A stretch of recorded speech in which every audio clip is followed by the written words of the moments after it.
Hello guys, magandang gabi. Alright, nandito kami ngayon sa Evo Team Graffiti ng Evo Helmet sa may Katipunan. Ayun, pumili tayo ng Evo Helmet para sa ating safety araw-araw. Alright. So may previous pa sila dito. Evo Cup. Evo Cup. Yan. Tapos may extra lens. Yan. Yan. Dito lang yung matagpuan sa Team Graffiti. Marami silang mga dito. Maraming mga klaseng helmet na quality. Ayan. Carbon Lodi. Yan. Carbon Lodi yan. Lodi din yung presyo niya.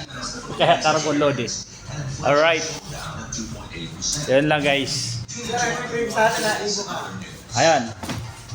Evo Cup yung previous. Alright. Pumunta lang kayo, visit kayo dito sa Team Graffiti Katipunan.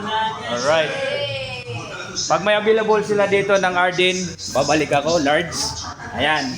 Babalikan ko yan kasi bit ko yan eh. So, yan lang guys.